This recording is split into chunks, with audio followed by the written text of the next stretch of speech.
Welcome back, Crusaders. If this is your first time here, I'm the Grimdark Crusader, your guide through the endless war zones of Warhammer 40K. Right now, we're working through all the chapters featured in Space Marine 2, Loyalists, Heretics, and everything in between, before diving deep into broader Warhammer lore.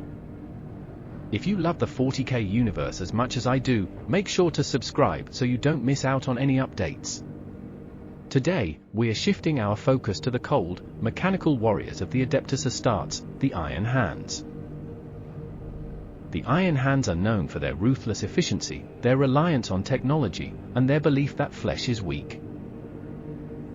Led by their Primarch, Ferrus Manus, the Iron Hands are obsessed with replacing the weaknesses of the body with the strength of the machine.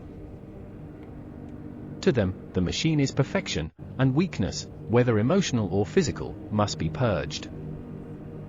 This doctrine has shaped them into one of the most relentless and resilient chapters of Space Marines in the Imperium. Ferrus Manus, the Gorgon, was a cold and pragmatic leader, whose drive for perfection led him and his sons to forge some of the most advanced weapons in the Imperium. However, this pursuit of technological supremacy also played a tragic role in their downfall. During the Horus Heresy, Manus was killed at the hands of his brother, Fulgrim, the Primarch of the Emperor's children. His death devastated the Iron Hands, fueling their belief that flesh is weak and that only the cold certainty of the machine can be trusted. The Iron Hands combat doctrine revolves around heavy firepower and cold precision. They don't fight with the fury of chapters like the Blood Angels or the speed of the White Scars. Instead, they march forward with calculated efficiency, using cybernetic enhancements and advanced weaponry to outlast and outgun their enemies. To be an Iron Hand is to be relentless, cold, and utterly unforgiving. Now, let's talk about the recent update in Space Marine 2. I have to admit, I was expecting the new Neo-Volkite Pistol and some of the new armor sets to be available right away, but it seems those will be coming in a future update. While that was a bit of a disappointment, the new level more than made up for it.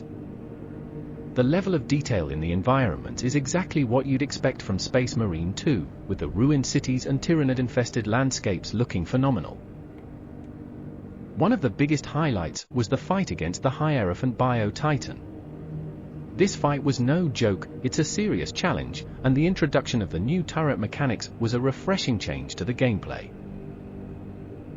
You can control these turrets with a laser designator mounted on a bolter, which adds a whole new strategic element to taking down massive enemies like the Hierophant.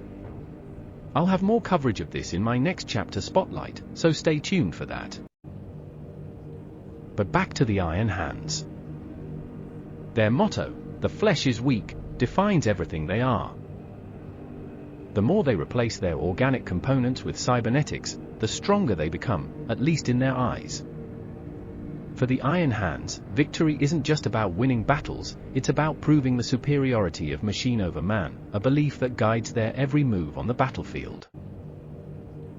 So, what do you think of the Iron Hands Crusaders?